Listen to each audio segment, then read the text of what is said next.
Santo, eterno e bendito Deus, a Tua palavra é lâmpada para os nossos pés e luz para os nossos caminhos.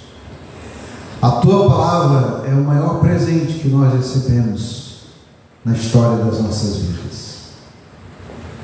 Pela Tua palavra o crente ora, vigia e não cai. Pela Tua palavra lançaremos as redes.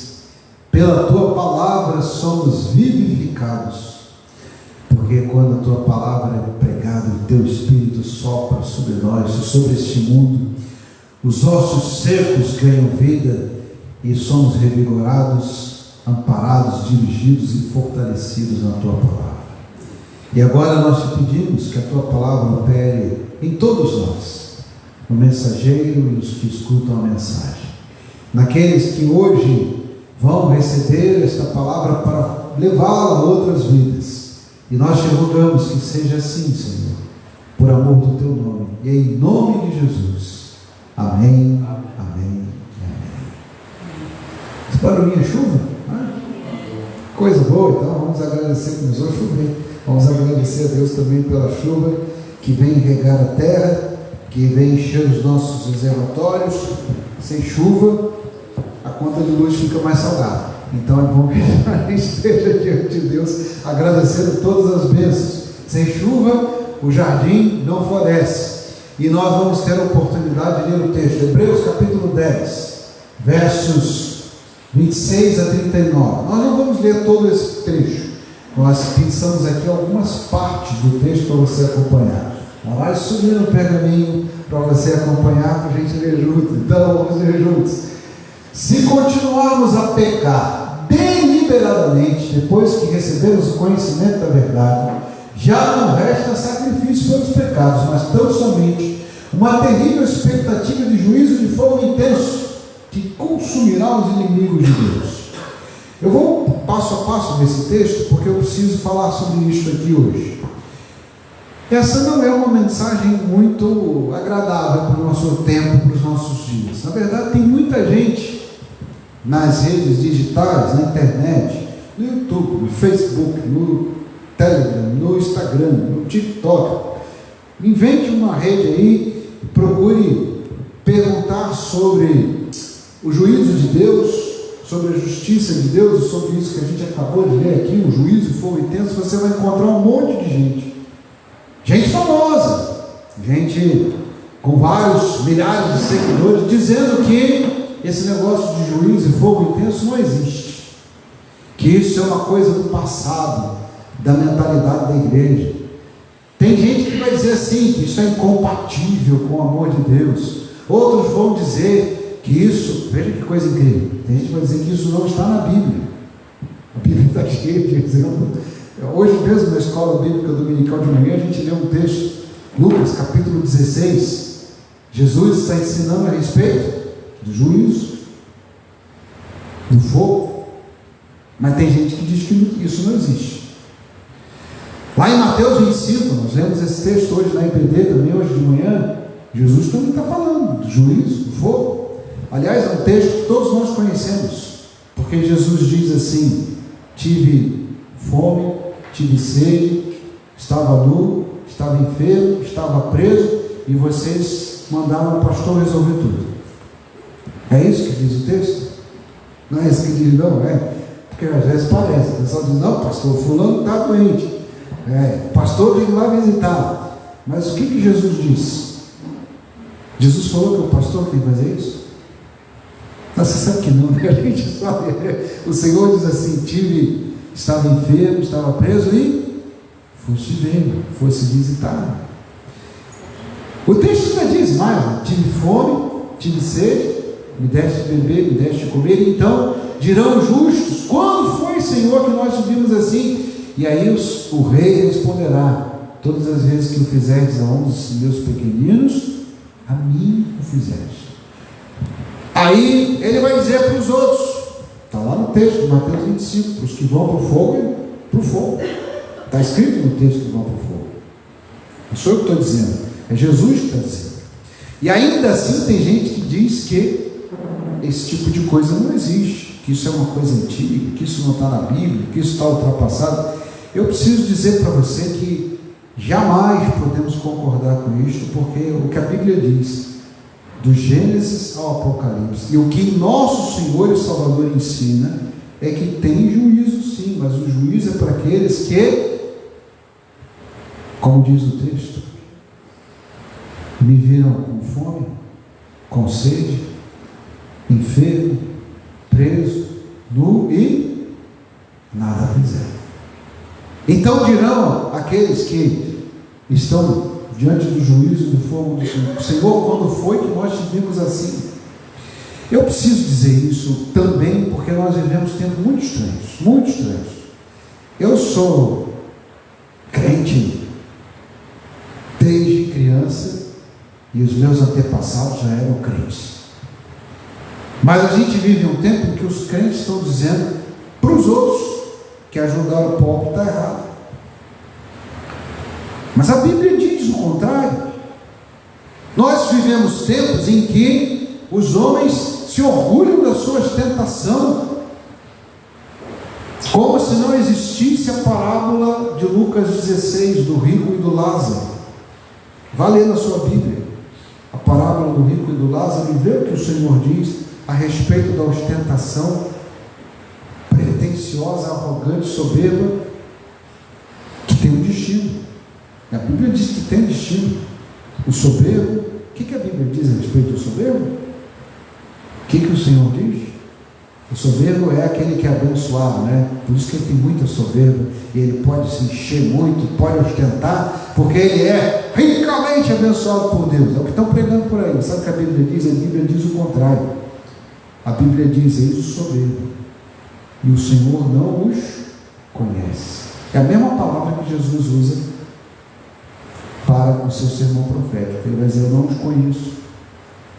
Porque Deus, você sabe a palavra de Deus, você sabe o que eu vou dizer, porque Deus resiste aos soberbos, mas aos humildes Ele dá a sua graça. Então veja aqui, esse é um texto dirigido para o povo que era descendente de Abraão, de Isaac e de Jacó, os hebreus. Para ninguém ficar me chamando de antissemita, eu peguei o Novo Testamento judaico, do David Sterr.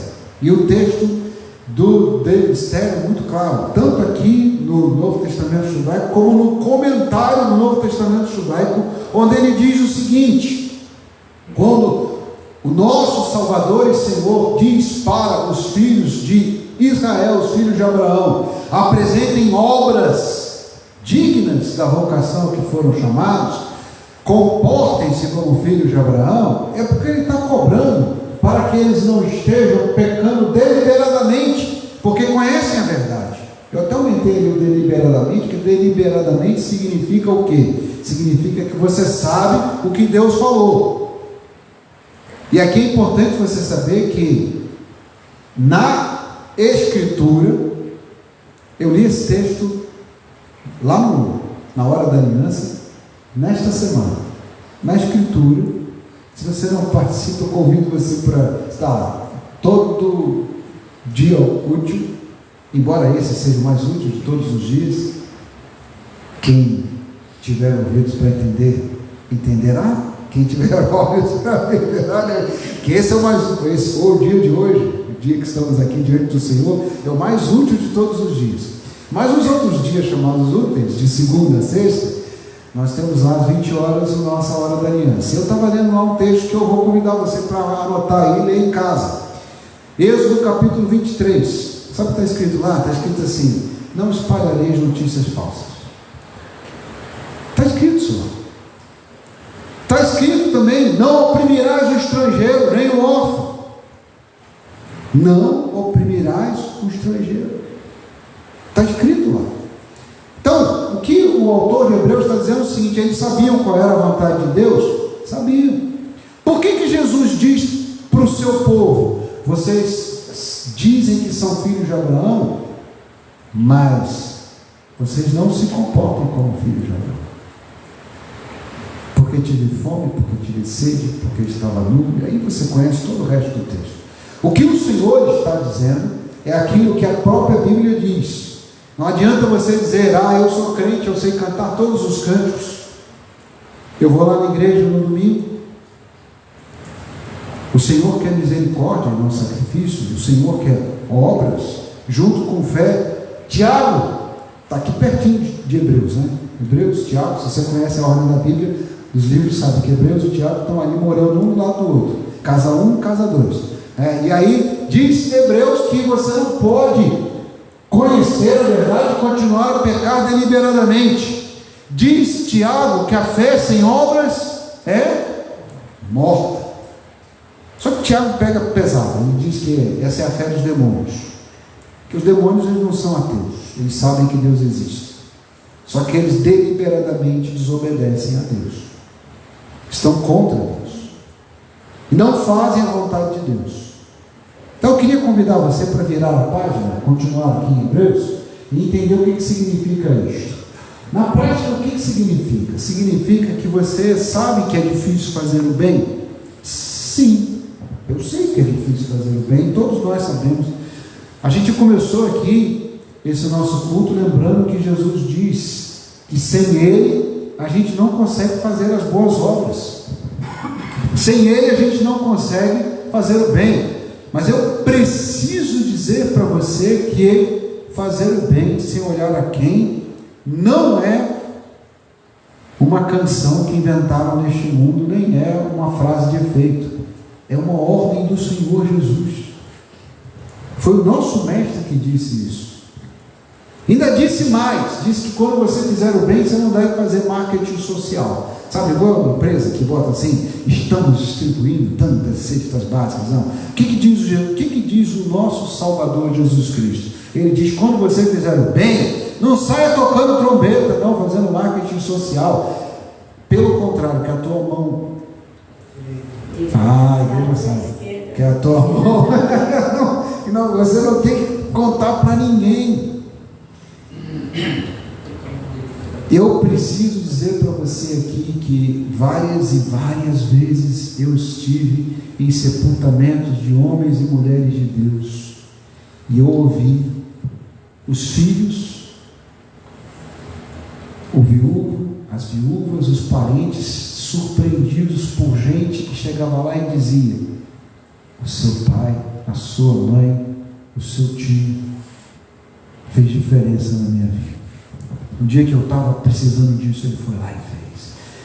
E a família nem sabia. A família nem sabia. Nem a família sabia de tudo de bem que aquelas pessoas fizeram. Tem gente que disse assim: esta pessoa foi a melhor pessoa que eu já conheci no mundo. Porque é importante dizer isso, que nós encontramos na igreja pessoas que não existem em nenhum lugar neste mundo, porque são pessoas que decidem fazer o bem sem esperar recompensa, sem esperar retribuição, sem esperar aplauso, sem esperar que o mundo coloque uma placa dizendo: fulano de tal, benfeitor, vamos fazer aqui uma estátua para ele. Não, o Senhor nos convidou a fazer aquilo que nós fazemos. Vou voltar ao Agostinho que eu citei aqui hoje, por amor. E quem age por amor não fala em sacrifício. Quem age por amor não diz o preço do que fez. Quem age por amor faz o que fez e faz de novo. Porque está fazendo por amor, não está fazendo por obrigação, não está fazendo porque tem medo de alguma punição. Essa é a diferença entre fazer o bem esperando recompensa aqui ou no outro mundo e fazer o bem porque, como diz Calvino, nós faríamos ainda que fosse proibido. Eu preciso dizer isso, não tem outro jeito, eu tenho que dizer.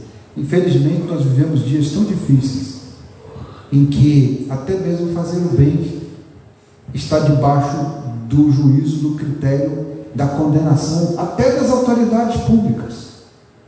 Nós vivemos numa cidade que proíbe as pessoas de darem quentinhas e água para quem tem fome, para quem tem sede, que pune aquele que se compadece do pobre, de quem está sofrendo. Quando a Bíblia diz que essas coisas iriam acontecer, a gente dizia: não, isso é muito difícil, mas a Bíblia diz que isso ia acontecer. E o que é que o nosso reformador, líder, João Calvino diz que essa é a diferença entre o justo e o ímpio. O ímpio faz o bem porque ele quer recompensa. O justo faz o bem ainda que lhe custe prejuízo, ainda que seja proibido, ainda que ele saiba que não vai receber um obrigado, ele faz, porque o exemplo do justo é o Senhor. Jesus curou 10 leprosos, os 10 vieram e deram 10 presentes para Jesus de gratidão, não foi isso? Você conhece o Evangelho? Você sabe o que aconteceu, né? Ele curou 10, quantos vieram agradecer? 1.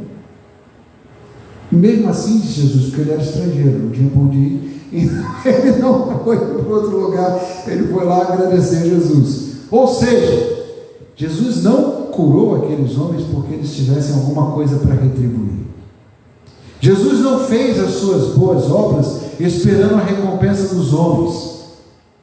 Ele curou, ele multiplicou os pães, o que eu vou dizer é forte, viu? Então se prepare. Ele curou as pessoas, ele multiplicou os pães, ele tocou os leprosos, ele pregou a palavra, ele se desgastou, mesmo sabendo que aquelas pessoas estariam assistindo a sua crucificação. Mesmo sabendo o que o mundo lhe daria. Você leu o texto hoje, Jesus dizendo para os seus discípulos, e João escrevendo: o mundo me odeia, e assim como me odeia, Jesus está dizendo que o mundo odeia, porque a única linguagem que esse mundo conhece é o ódio. Não se espante que as redes digitais movimentem o ódio das pessoas. A humanidade sempre foi muito mais motivada pelo ódio do que pelo amor.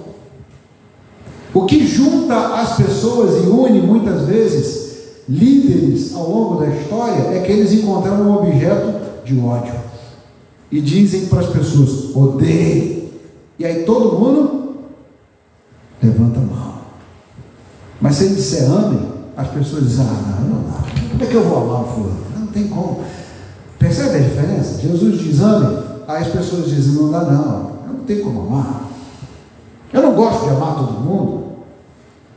Pedro disse para o Senhor: quantas vezes eu tenho que amar e perdoar? Me dá um limite aí. Lembra de Pedro falando isso para o Senhor? Porque a ordem de amar não é confortável. Mas já imaginaram se Jesus dissesse assim: odeie? Tinha gente dizendo: é isso aí, esse cara sabe o que está falando, né? Realmente é mais fácil a gente ter um inimigo comum do que ter a capacidade de estender a mão. Mas essa é a mensagem do Evangelho. A mensagem do Evangelho é de que o Senhor nos amou quando nós ainda éramos inimigos de Deus e fomos transformados em amigos. Já não nos chamam de servos, mas chamam de amigos. E por isso o Senhor está dizendo que para fazer a vontade de Deus a gente não pode retroceder, nem pode deliberadamente desobedecer, mas a gente deve perseverar. Sabe o que quer dizer perseverar? Vou dizer para você o que é perseverar. Quando eu era criança, meus pais me ensinaram a dizer bom dia, boa tarde, boa noite para todo mundo. Você já fez essa experiência? Uma experiência social no seu meio popular, na sua cultura, na sua comunidade. Estou colocando um nome bonito que dá até título acadêmico, viu? Experiência social na sua comunidade, que é você dizer bom dia para todo mundo. Sabe quantos vão dizer bom dia para você de volta? Um ou outro, né? Que mesmo assim vai dizer às vezes assim, bom dia, né? Mas aí o que as pessoas dizem? Por que eu estou falando bom dia, boa tarde, boa noite? Não vou dizer mais nada para ninguém, né? Porque eu era criança e dizia: pai, ninguém responde, digo, bom dia, ninguém fala nada. Aí meu pai dizia: não se torne como eles, mas vence o mal com o bem. Se você parar, eles terão vencido. Continua dizendo bom dia, continua dizendo bom dia, continua dizendo Deus te abençoe. Um ou outro vai responder? Vai, mas a palavra de Deus convida a gente a perseverar. Perseverar é continuar insistindo naquilo que você acredita, ainda que você não tenha a resposta do mundo, ainda que as pessoas não digam obrigado, ainda que as pessoas não reconheçam, ainda que as pessoas não aplaudam a sua atitude, você sabe o que significa perseverar. Você sabe o que significa insistir, perseverar, continuar vivendo segundo a vontade de Deus. Olha, vocês precisam perseverar, de modo que quando tiverem feito a vontade de Deus, recebam o que Ele prometeu, pois em breve, muito em breve, aquele que vem, virá, não demorará. Aí ele termina com o texto que você conhece, é o texto lá de Romanos, capítulo 1 de Abacuque. Paulo está citando Abacuque e Hebreus também está citando Abacuque. Eles estão dizendo o seguinte, eu vou a citação inteira de Abacuque, ela é tão bonita que ela diz assim: eis o soberbo, a sua alma não é reta, Deus não está com ele, mas o meu justo viverá pela fé. Essa é a citação inteira do texto. O que o texto está dizendo é que o Senhor está nos convidando a perseverar e viver pela fé. Eu botei ele do lado para você olhar em casa. Abacuque capítulo 2, versos 3 e 4. Eis o soberbo, diz o Senhor, eu não estou com ele, mas o justo viverá pela fé. E se retroceder, não me agradarei dele. Aqui é importante a gente dizer que o autor de Hebreus está citando a Bíblia grega, a Septuaginta. Ele não está citando a Bíblia hebraica. Por que é importante eu dizer isso? Porque aí a gente tem mais uma pista de quem é o autor de Hebreus. Se ele está citando a Bíblia grega e não a Bíblia hebraica, provavelmente alguém que conheceu a Bíblia hebraica através da versão grega. Alguém, portanto, aí eu vou deixar você na expectativa, para pensar quem é o nome, quem não é. Isso aí é um assunto mais para a escola bíblica dominical.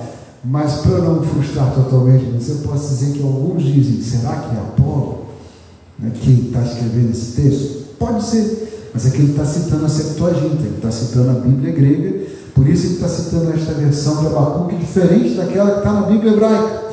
E é importante a gente entender que ele termina esse texto, ele termina o capítulo 10, convidando a mim, convidando você, convidando aqueles que são no Senhor, que estão como galhos ligados à videira, a perseverarem e darem frutos. E aí eu vou pedir para você ler comigo, já vou terminar a mensagem, viu? Tem gente até olhando o relógio, pastor, já vai terminar a mensagem. Que coisa boa, graças a Deus, o Senhor é maravilhoso, misericordioso. Vamos lá, Hebreus 10, verso 39, vamos ler juntos? O que diz o texto? Nós, porém, pode encher a boca, dizer nós, porém, não somos dos que retrocedem e são destruídos, mas dos que creem e são salvos. Você vai dizer bom dia, boa tarde, boa noite, Deus te abençoe, e o cidadão vai dizer assim, que bom dia o quê? Eu não acredito em Deus, você vai deixar de falar? Não, porque nós não somos dos que retrocedem, nós perseveramos. Você vai fazer o bem neste mundo que não gosta de quem faz o bem? Sabe como é que o nosso mundo trata? Deixa eu falar devagar. Sabe como é que o nosso mundo trata aqueles que fazem o bem? O mundo diz assim: quem disse para você que você é melhor que os outros? Por que você está fazendo bem? Quer aparecer? Não é assim que o mundo trata? Tem gente que já tem essa experiência. Está fazendo bem por quê? O que você quer em troca? Você não quer nada. Você acha que é melhor que os outros? Melhor que todo mundo? Porque sabe o que acontece com o nosso mundo? Quem faz o bem, quem vive a vontade de Jesus, quem persevera, lembra para os outros aquilo que eles gostariam que eles fossem. Aquilo que eles gostariam de ser e não são. Por isso que fazer o bem e viver de acordo com a vontade do Senhor incomoda tanto. E eu queria convidar você para entender isto, entender que às vezes se chamou a atenção sem querer, só porque você fez o bem, só porque você brilha, só porque você ilumina, só porque você é luz. Eu vou terminar com uma parábola antiga. Parábolas são sempre curiosas, né? E é uma parábola da cobra que perseguiu o vagalume. Você conhece essa parábola? Deixa eu ver quem conhece. Eu gosto de parábolas, fábulas, histórias assim. Conhece a cobra perseguindo o vagalume? Quem conhece essa historinha? A cobra perseguiu o vagalume. Conhece o vagalume? É aquele insetinho que brilha, está desaparecendo, aliás. Mas o vagalume estava lá e corria para um lado, e a cobra dava um bote, tentava pegá-lo, corria para o outro. Aí o vagalume já está cansado, diz para a cobra assim: por que você está me perseguindo? Sabe o que a cobra responde? Porque você brilha. Acho que você entendeu a palavra. E você entendeu o que o autor de Hebreus está dizendo. Persevere, brilhe, seja a luz deste mundo. E quando você sentir o tranco, lembre-se do que o Senhor está dizendo, que Ele diz assim: nós não podemos retroceder, nós temos que perseverar. A perseverança que temos, inclusive, nem vem de nós, vem de Deus, porque é o Espírito Santo de Deus que nos dá perseverança. É o Espírito Santo de Deus que nos diz: não desista, siga em frente, não retroceda, não abandone a obra nem o caminho. Como o Espírito disse para Paulo: a obra é minha, é do Senhor. Ainda que a gente saiba o preço que nós temos que pagar para servir ao Senhor, nós sabemos que precisamos fazer. Domingo que vem, eu queria convidar você para fazer algo que faz parte da história da igreja. Você vai achar engraçado o que eu vou dizer, mas você já vai entender daqui a pouquinho. Há um símbolo antigo e uma forma antiga de celebrar a chegada da palavra de Deus no meio do povo. Esta cerimônia era chamada de Sukkot, a festa dos tabernáculos, das semanas, das primícias em Israel.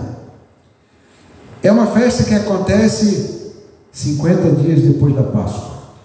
Então os cristãos de origem grega deram o nome Pentecostes. O Penta quer dizer 5 e Pentecostes quer dizer 50 dias depois da Páscoa. Se você olhar o texto bíblico lá em Levíticos, você vai encontrar a seguinte orientação: no dia imediato ao 7º sábado. E aí, quem é bom de matemática já fez a conta: 7 vezes 7, 49. O dia imediato ao 7º sábado é o primeiro dia da semana, o dia do Senhor. É o domingo de Pentecostes, que está lá na Bíblia, está lá no livro de Levíticos. Não foi a igreja romana que inventou Pentecostes. Tem gente dizendo isso por aí. Não foi a igreja que inventou Pentecostes. Ele já estava lá, na lei de Moisés, na Torá, para os hebreus. E o Pentecostes lembra o quê? Que 50 dias depois da saída do Egito, no Sinai, Deus derramou fogo sobre aquele monte e Ele entregou a sua palavra. É por isso que 50 dias depois da Páscoa, o Espírito Santo enche a igreja com a sua palavra, para que todos se pusessem a pregar e anunciar. Pode ler o texto de Atos 2. O texto de Atos 2 diz assim: que eles estavam reunidos em oração no dia de Pentecostes, e o pastor ficou cheio do Espírito Santo, e ele passou a pregar, e todo mundo dizendo amém. É isso que está escrito lá? Pois é, mas tem gente que diz hoje, nos nossos dias, que só alguns é que podem pregar e outros não. Isso não está na Bíblia, tá? Só para dizer para você que a Bíblia diz com clareza: e todos passaram a anunciar as maravilhas de Deus. O Pentecostes é o cumprimento da promessa feita a Moisés, e é o cumprimento da promessa feita aos profetas. E o Pentecostes foi anunciado pelo Senhor Jesus. Ele diz o seguinte para a igreja: vocês receberão o Consolador, para que vocês possam dar fruto, para que vocês possam perseverar. Tem uma coisa que eu acho muito bonita na mensagem de Jesus em João 16, quando ele diz assim: não se preocupem com o que vocês vão falar. O Espírito Santo, que vem do Pai, vos dirá o que falar e o que fazer. O que ele está dizendo é o seguinte: às vezes tem crente que diz: eu não sei o que eu vou falar. Deixa o Espírito Santo falar, ele faz.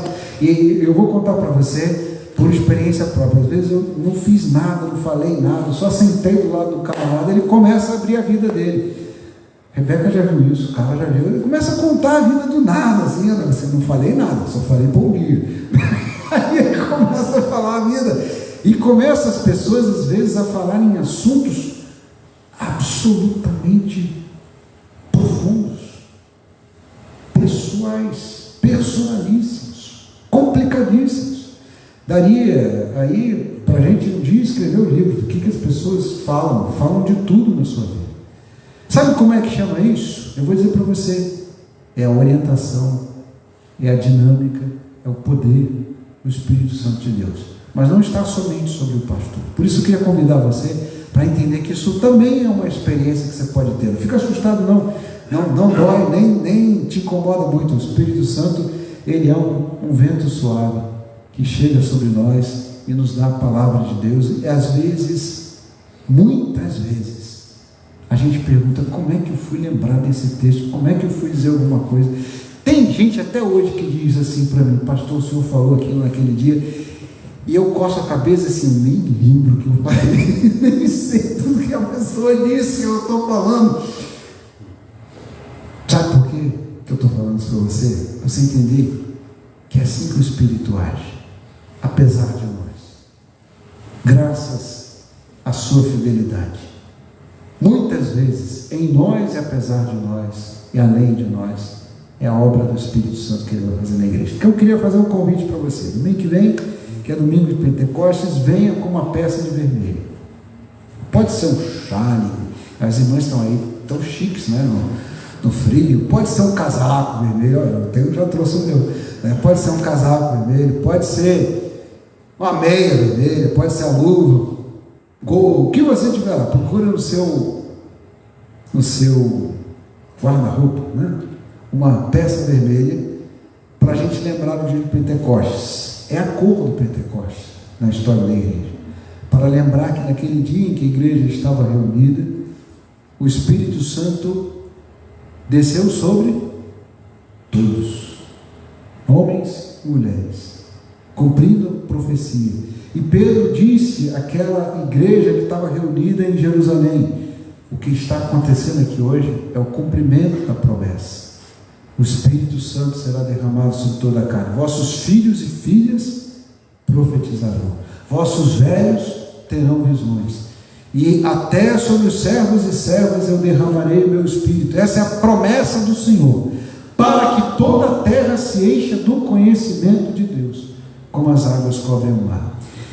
E é difícil fazer essa obra, é muito difícil. Falar de Deus é a coisa mais difícil que tem, mas a gente precisa perseverar. Às vezes você bate pela primeira vez na porta, a pessoa diz: eu não quero ouvir falar. Mas você continua orando e pedindo a direção do Espírito, e o Senhor vai abrir os olhos, os ouvidos e o coração. E se Deus não abrir os olhos, ouvidos e corações, não adianta você falar muito não, porque não é pelo muito falar que nós seremos ouvidos. Dito isso, eu quero convidar você para a gente fazer uma oração. Vamos ficar de pé, que eu vou cumprir aquilo que eu falei. Acabei de falar, né? Não é pelo muito falar que seremos ouvidos, então vamos cumprir na prática. Eu vou convidar você a uma oração final, pedir que o Espírito Santo te oriente, te preencha nos seus vazios, nas suas lacunas emocionais, espirituais, nos seus questionamentos, e que o Espírito Santo não apenas te encha, te preencha, mas também transborde. E no domingo que vem a gente vai cantar vários dos hinos, vamos ler textos e vamos falar sobre esse Espírito, porque é este Espírito Santo que nos dá a fé. E aí, irmãos, a gente vai entrar em Hebreus 11, porque sem o Espírito Santo e sem fé, sabe o que a Bíblia diz? É impossível agradar a Deus. Vamos orar. Santo, eterno e bendito Deus, Pai Todo-Poderoso, nós estamos aqui hoje porque o Teu Filho intercedeu por nós antes da cruz, naquela cruz e depois da cruz. Ele é o nosso sumo sacerdote, nosso intercessor, que clama por cada um de nós e pede ao Pai e ao Espírito Santo que façam a obra que Ele mesmo começou em nós.